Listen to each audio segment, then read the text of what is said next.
JT Burke with Scale Sound Systems.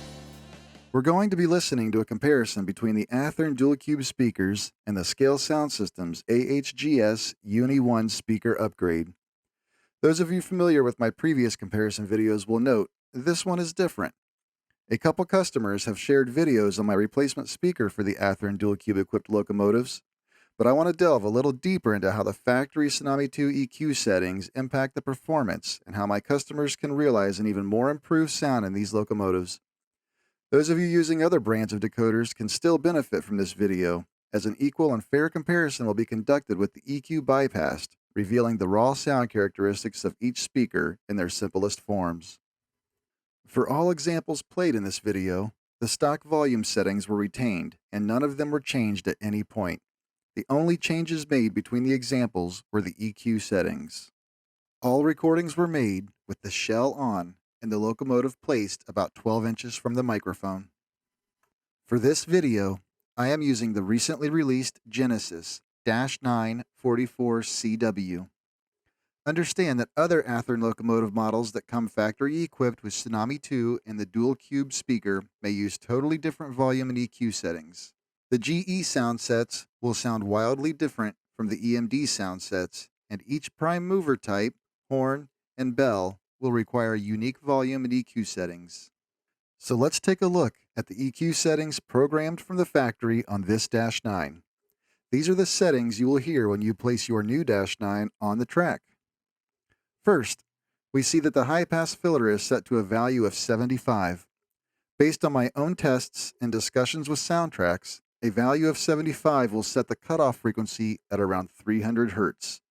This means that all frequencies below 300 Hz will start to roll off, resulting in a reduction of around 6 dB at 150 Hz and a 12 decibel reduction at 75 Hz. The 62 and 125 Hz filters have been reduced all the way down, resulting in a 12 decibel reduction at these center frequencies. The 250 Hz filter is at value 130, which is only the smallest boost at this point and may not even be a noticeable difference from the flat value of 128. Next, we see that the 500 Hz filter is dramatically boosted. This is going to result in a very thick mid-range sound, but understand that 500 Hz is not bass. It can make the sound seem warmer or fuller, but it's not enhancing the bass frequencies at all. Given that this EQ uses 1-octave filters, it will result in a small boost of a few dB at the neighboring filters of 250 Hz and 1 kHz. The 1 kHz filter is reduced quite a bit to a value of 55.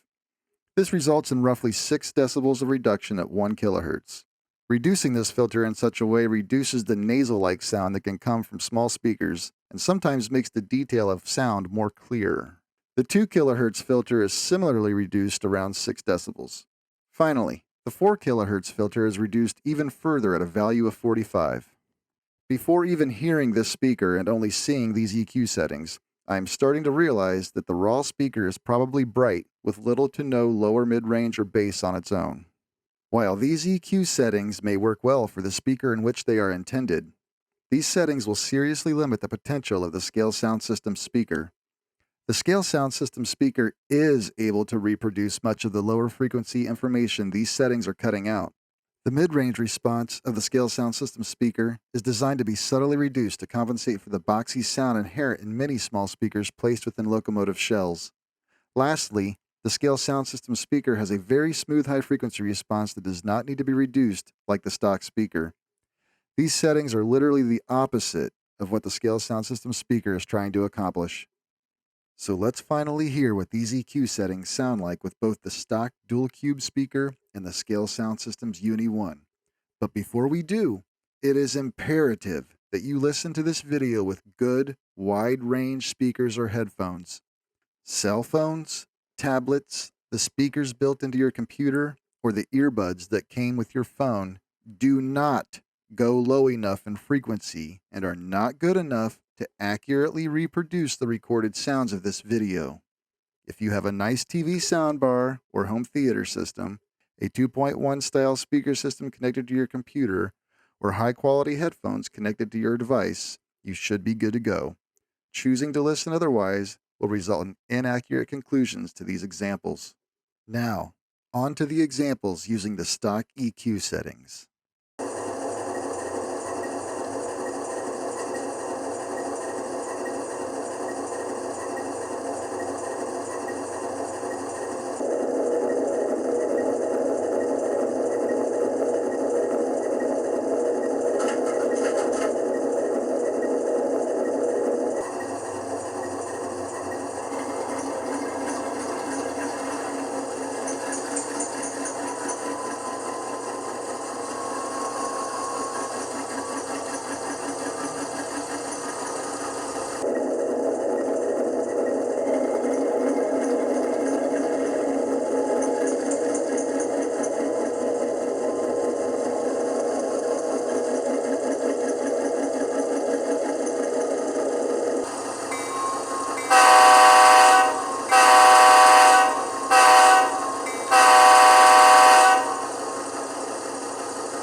As you could hear, while the Scale Sound System speaker had a fuller sound over the stock speaker, the stock EQ settings resulted in a thick, boxy sound and subdued high frequency response.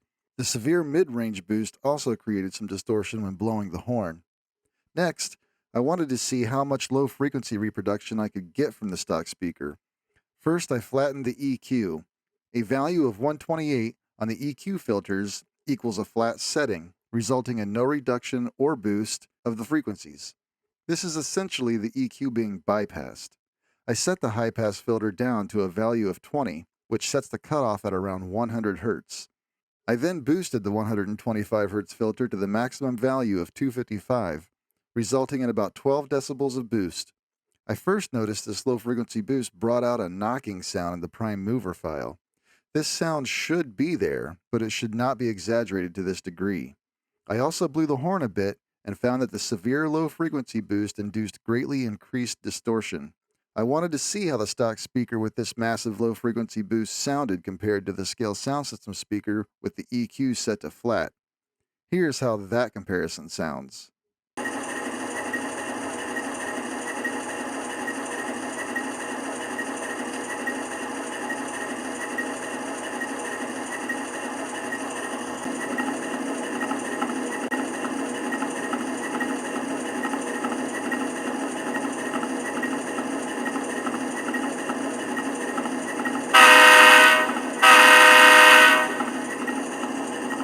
As observed, boosting the 125 Hz filter to the maximum value does increase the low frequency response of the stock speaker, but at the cost of hearing excessive artifacts in the sound file and the drastic increase in distortion when the horn blows. This distortion would certainly raise its ugly head when the prime mover ramps up or bears down using DDE. It took this large increase in low frequency boost to get the stock speaker up to the low frequency performance of the Scale Sound System speaker that had no low frequency EQ boosted. Even then, it wasn't practical due to the greatly increased sound artifacts and distortion. Now we'll compare the stock speaker to the Scale Sound System speaker with the EQ set to flat for both speakers. This is a good comparison for those of you using other brands of decoders that do not have EQ. I am keeping the high-pass filter set to a value of 20, as this cutoff of 100 Hz is a good setting that works well for both of these speakers without attenuating any clearly audible low-frequency reproduction. Even at this 100 Hz point, we're only down 6 decibels at 50 Hz, which is considerably lower than either speaker can reproduce.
This example reveals the natural characteristics of each speaker.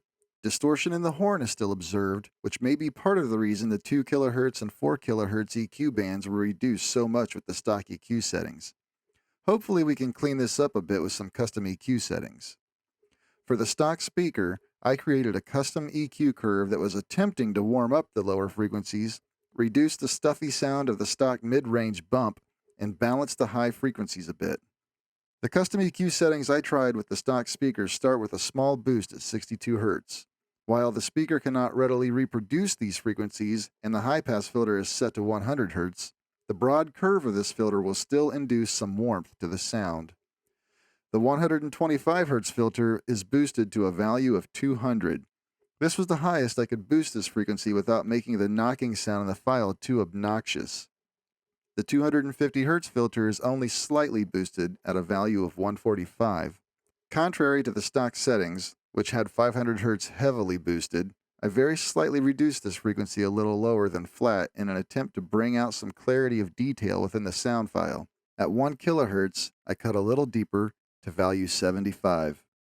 The 2 kHz filter is cut to value 40, slightly deeper than the stock EQ setting. But this is countered by not cutting 4 kHz as deep as stock, placing that value at 70. This preserves some of the brightness I felt the stock EQ setting was dulling down too much. Moving on to the custom EQ settings for the Scale Sound System speaker, we see that I left the 62 Hz filter flat. This is because the Scale Sound System speaker has a natural low frequency extension the stock speaker lacks, and I felt there was little to no benefit from boosting this frequency. At 125 Hz, I added a small boost to a value of 155. The 250 Hz filter is left flat with no boost or reduction.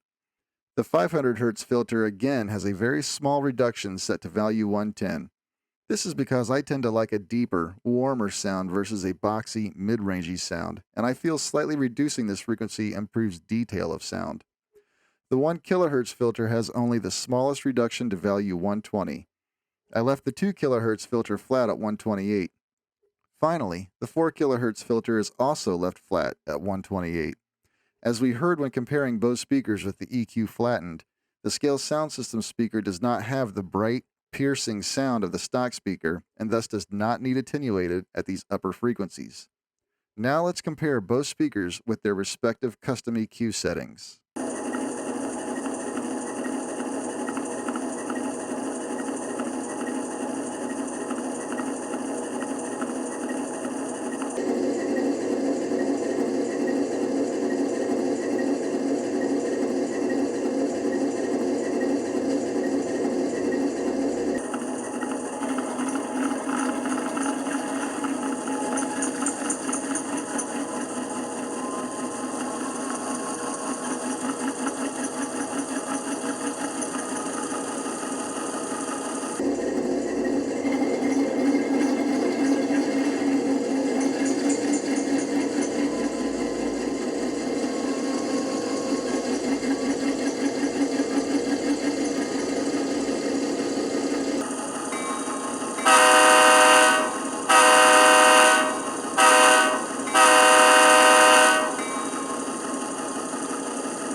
I'm not sure I made the stock speaker sound any better with my own EQ settings. If I were keeping the stock speaker, I would certainly go back to the stock EQ settings and rework from there. I do feel the stock EQ settings can be improved upon slightly, but trying to get the same deep, open sound of the Scale Sound System speaker using different EQ for the stock speaker did not work out as well as I thought. I'm pretty happy with the custom EQ settings for the Scale Sound System speaker. If a user were using these settings with the Scale Sound System speaker and felt that it could be a little brighter, there's plenty of room to boost the 4 kHz filter a bit to bring out the high frequencies more. The last comparison I will perform is hearing the stock speaker with the stock EQ settings, exactly how the locomotive sounds out of the box, compared to the custom EQ settings with the Scale Sound System speaker.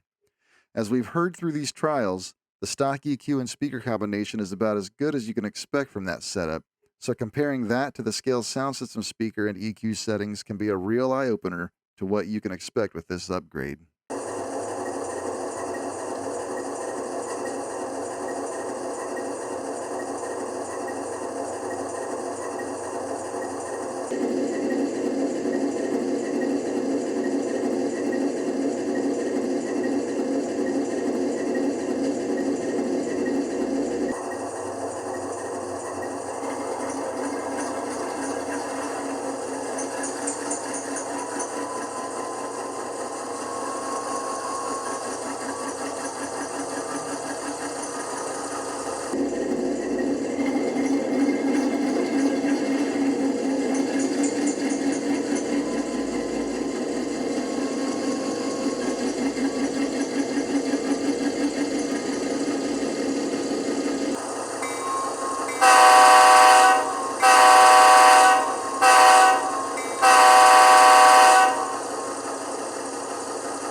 I do hope this video has been informative and helpful to those of you using these products.